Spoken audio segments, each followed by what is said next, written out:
পুরো মধ্যপ্রাচ্য জুড়ে চলছে তৃতীয় বিশ্বযুদ্ধের উত্তেজনা।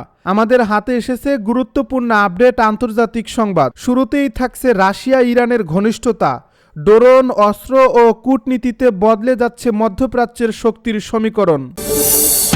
এবারে জানিয়ে দিব ইরানকে ঘিরে মার্কিন যুদ্ধ ঘণ্টা, মধ্যপ্রাচ্যে নতুন সংঘাতের দ্বারপ্রান্তে বিশ্ব।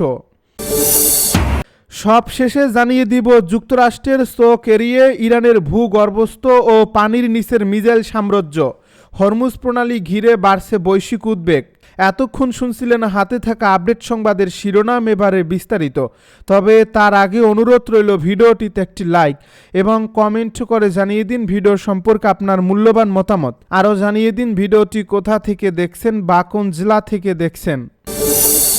রাশিয়া ইরানের ঘনিষ্ঠতা, ড্রোন, অস্ত্র ও কূটনীতিতে বদলে যাচ্ছে মধ্যপ্রাচ্যের শক্তির সমীকরণ। পুতিন আয়াতুল্লাহ আলী খামেনিকে ছেড়ে যাবেন না, এমন বার্তাই যেন স্পষ্ট হয়ে উঠছে সাম্প্রতিক ভূ রাজনৈতিক গতিপ্রবাহে। কারণ চরম মার্কিন চাপ, নিষেধাজ্ঞা ও সামরিক হুমকির মুখে দাঁড়িয়ে থাকা ইরান এবার পেয়েছে এক শক্তিশালী ঢাল, আর সেই ঢালটির নাম রাশিয়া। তেহরান ও মস্কোর মধ্যে ক্রমবর্ধমান সামরিক ও কৌশলগত সহযোগিতা মধ্যপ্রাচ্যের যুদ্ধ সমীকরণকে দ্রুত বদলে দিচ্ছে বলে মনে করছেন বিশ্লেষকেরা। যেখানে ইরানের মাটিতেই প্রস্তুত হচ্ছে শত শত আধুনিক রুশ ড্রোন, নজরদারি ও আঘাত হানার সক্ষমতা নিয়ে, যেগুলো ভবিষ্যতে মার্কিন রণতরী কিংবা অঞ্চল জুড়ে অবস্থানরত আমেরিকান সামরিক ঘাঁটির জন্য বড় হুমকি হয়ে উঠতে পারে, এমন আশঙ্কা এখন ওয়াশিংটনের করিডোরে ঘুরপাক খাচ্ছে। দীর্ঘদিন ধরে নিষেধাজ্ঞা আর আলটিমেটামের মধ্যে থাকা ইরান এই সহযোগিতাকে দেখছে কৌশলগত শ্বাস নেওয়ার সুযোগ হিসেবে, আর মস্কো দেখছে মধ্যপ্রাচ্যে প্রভাব বাড়ানোর সুবর্ণ জানালা হিসেবে, যার ফলে গোপন ড্রোন সরবরাহ, ইরানের ভেতরে কারখানা স্থাপন, আকাশপথ ও সমুদ্রপথে অস্ত্র হস্তান্তর সব মিলিয়ে এক নীরব কিন্তু দ্রুত গতির সামরিক সেতু গড়ে উঠছে দুই দেশের মধ্যে। নিরাপত্তা সূত্রের ভাষ্য অনুযায়ী কাস্পিয়ান সাগর ঘিরে থাকা ভৌগোলিক সুবিধা এই সহযোগিতাকে করছে আরও সহজ। কারণ ইরানের উত্তরে কাস্পিয়ান সাগর এবং তার উত্তর পশ্চিম প্রান্তে রাশিয়া। এই জলপথ ব্যবহার করে রুশ জাহাজে ড্রোন ও সামরিক সরঞ্জাম পাঠানো হয়। এরপরে ইরানি নৌবাহিনীর জাহাজে হস্তান্তর করা হয় বলে অভিযোগ রয়েছে। আবার কিছু চালান যায় আকাশপথে রাষ্ট্রীয় মালিকানাধীন এয়ারলাইন্সের মাধ্যমে, যাতে নজরদারি এড়িয়ে দ্রুত ডেলিভারি নিশ্চিত করা যায়। শুধু ড্রোনেই সীমাবদ্ধ নয়, এই অংশীদারত্ব আকাশ প্রতিরক্ষা ও আকাশ সীমা শক্তিশালী করতে রাশিয়ার কাছ থেকে আধুনিক যুদ্ধবিমান সংগ্রহের উদ্যোগ নিয়েছে তেহরান, যা ইরানের সামরিক সক্ষমতাকে এক ধাপ ওপরে নিয়ে যেতে পারে এবং মার্কিন সামরিক পরিকল্পনায় নতুন হিসাব যোগ করতে বাধ্য করবে। কূটনৈতিক এই ফ্রন্টেও পুতিন প্রশাসনের অবস্থান স্পষ্ট। উত্তেজনা নিরসনে নিয়মিত যোগাযোগ, আলোচনার মাধ্যমে সমাধানের বার্তা আর প্রকাশ্যে ইরানের পাশে থাকার ইঙ্গিত, সব মিলিয়ে মস্কো দেখতে চাইছে যে তারা শুধু অস্ত্র সরবরাহকারী নয়, বরং এক দীর্ঘমেয়াদী কৌশলগত মিত্র। আর এই সমর্থন নিছক বন্ধুত্বের প্রকাশ নয়, বরং আমেরিকার একক প্রভাবকে চ্যালেঞ্জ জানিয়ে মধ্যপ্রাচ্যের শক্তির ভারসাম্য নতুন করে সাজানোর প্রচেষ্টা। ওয়াশিংটনের দৃষ্টিতে এই দৃশ্যপট উদ্বেগজনক, কারণ একদিকে নিষেধাজ্ঞা দিয়ে ইরানকে চাপে রাখার কৌশল, অন্যদিকে রাশিয়ার হাত ধরে ইরানের সামরিক আধুনিকরণ এবং দ্বিমুখী বাস্তবতা মার্কিন নীতি নির্ধারকদের সামনে কঠিন প্রশ্ন তুলছে। বিশেষ করে যখন ড্রোন প্রযুক্তি তুলনামূলক কম খরচে বড় ক্ষতি সাধনে সক্ষম এবং সমুদ্র ও আকাশে অসম যুদ্ধের চরিত্র বদলে দিতে পারে। মধ্যপ্রাচ্যের মিত্র রাষ্ট্রগুলো পরিস্থিতি নিবিড়ভাবে পর্যবেক্ষণ করছে, কারণ যে কোনো সংঘাতের আঁচ পুরো অঞ্চলকে অস্থির করে তুলতে পারে। তেলের বাজার থেকে শুরু করে বাণিজ্যিক নৌপথ, সবখানেই পড়তে পারে তার প্রভাব। ইতিহাস বলে বিপদের সময়ই চেনা যায় আসল বন্ধুকে, আর সেই কঠিন সময়ে ইরানের পাশে রাশিয়া দৃঢ় অবস্থান নিয়েছে। ইরানকে ঘিরে মার্কিন যুদ্ধ ঘণ্টা, মধ্যপ্রাচ্যে নতুন সংঘাতের দ্বারপ্রান্তে বিশ্ব। ইরানকে কেন্দ্র করে যুক্তরাষ্ট্রের আগ্রাসী অবস্থান, একের পর এক কড়া হুমকি ও মধ্যপ্রাচ্যে মার্কিন সামরিক শক্তির দৃশ্যমান বৃদ্ধি নতুন করে যুদ্ধের আশঙ্কাকে আরও তীব্র করে তুলছে।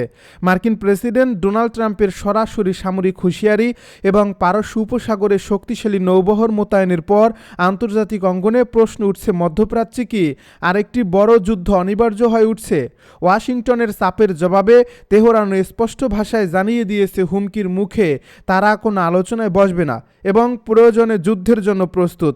এই পাল্টাপাল্টি অবস্থানের ফলে কূটনৈতিক সমাধানের পথ ক্রমেই সংকীর্ণ হয়ে আসছে, আর যুদ্ধের সম্ভাবনা সময়ের সঙ্গে সঙ্গে আরও বাস্তব হয়ে উঠছে বলে মনে করছেন বিশ্লেষকেরা। ডোনাল্ড ট্রাম্প নিজের সোশ্যাল মিডিয়া প্ল্যাটফর্ম ট্রুথ সোশ্যালে দেওয়া এক দীর্ঘ বার্তায় ঘোষণা করেছেন যুক্তরাষ্ট্রের একটি বিশাল ও আধুনিক নৌবহর দ্রুত গতিতে ইরানের দিকে অগ্রসর হচ্ছে, যার লক্ষ্য স্পষ্ট এবং শক্তি প্রদর্শন প্রশ্নাতীত। তিনি দাবি করেন এই সামরিক প্রস্তুতির উদ্দেশ্যে ইরানকে আলোচনার টেবিলে ফিরিয়ে আনা এবং পরমাণু অস্ত্র পরিত্যাগের একটি নতুন নিষ্ক্রিয়করণ চুক্তিতে স্বাক্ষর করানো, যা নাকি শুধু যুক্তরাষ্ট্র নয় বরং গোটা বিশ্বের নিরাপত্তার জন্যই জরুরি।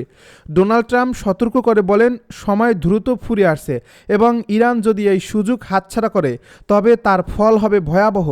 এমনকি তিনি ইঙ্গিত দেন, অতীতে ইরানের কয়েকটি পরমাণু স্থাপনায় যুক্তরাষ্ট্র যে হামলা চালিয়েছিল, ভবিষ্যতে তার চেয়েও কঠোর ও ব্যাপক সামরিক অভিযান চালানো হতে পারে।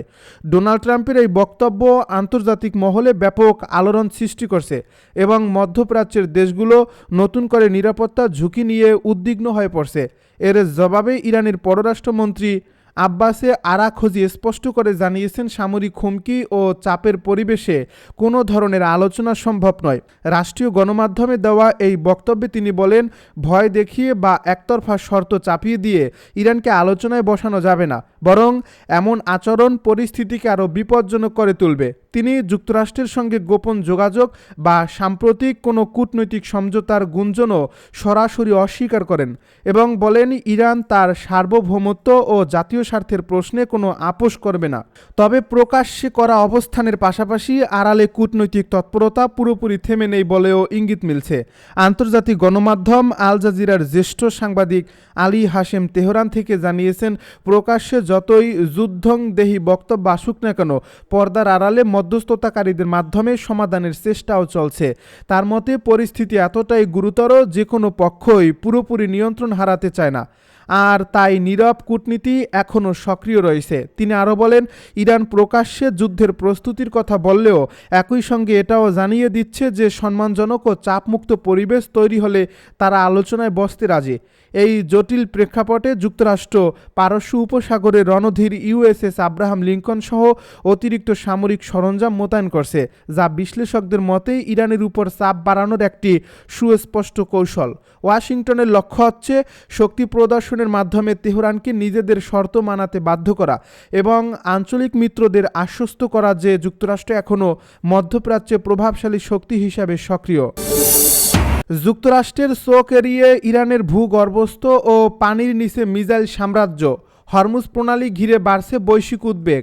যুক্তরাষ্ট্র ও পশ্চিমা বিশ্বের দীর্ঘদিনের নজরদারি, নিষেধাজ্ঞা ও সম্ভাব্য বিমান হামলার ঝুঁকি মোকাবিলায় ইরান গত কয়েক দশকে ধাপে ধাপে গড়ে তুলছে এক বিস্তৃত ও অত্যন্ত গোপন সামরিক অবকাঠামো, যার কেন্দ্রবিন্দুতে রয়েছে মাটির গভীরে এবং পানির নিচে নির্মিত বিশাল মিসাইল টানেল নেটওয়ার্ক।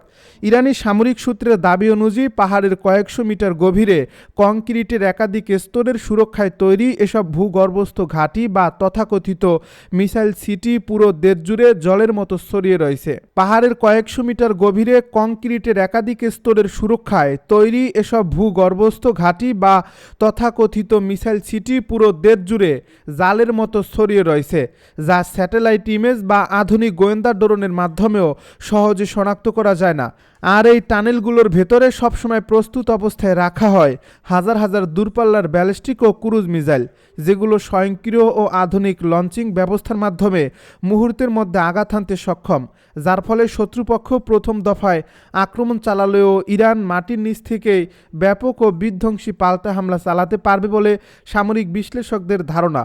প্রযুক্তি ও অস্ত্রশক্তিতে এগিয়ে থাকা যুক্তরাষ্ট্রের জন্য এই ভূগর্ভস্থ সামরিক কৌশল একটি বড় চ্যালেঞ্জ হয়ে দাঁড়িয়েছে, কারণ সাধারণ বোমা ও প্রচলিত বিমান হামলায় এসব স্থাপনা ধ্বংস করা কার্যত অসম্ভব।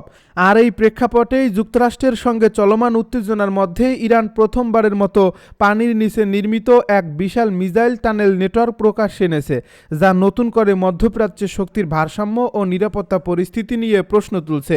ইরানের রাষ্ট্রীয় দেশীয় টেলিভিশনে সম্প্রচারিত ভিডিও ফুটেজে দেখা যায় ইসলামিক রেভলিউশনারি গার্ড কর্পস বা আইআরজিসির নৌবাহিনীর প্রধান আলী রেজা তাংশিরি একটি সুবিশাল পানির নিচের সুড়ঙ্গের ভেতরে দাঁড়িয়ে আছেন, যেখানে সারিবদ্ধভাবে সাজানো রয়েছে শত শত দূরপাল্লার ক্রুজ মিসাইল। আর তিনি জানান যে পারস্য উপসাগর ও ওমান সাগরে অবস্থানরত মার্কিন যুদ্ধজাহাজ ও সামরিক বহর মোকাবেলার উদ্দেশ্যেই সমুদ্রের তলদেশে এই নেটওয়ার্ক গড়ে তোলা হয়েছে, যেসব মিসাইলের পাল্লা 1000 কিলোমিটারেরও বেশি এবং যেগুলো অত্যাধুনিক গাইডেন্স সিস্টেমের মাধ্যমে লক্ষ্যবস্তু শনাক্ত করে অত্যন্ত নির্ভুলভাবে আঘাত হানতে সক্ষম।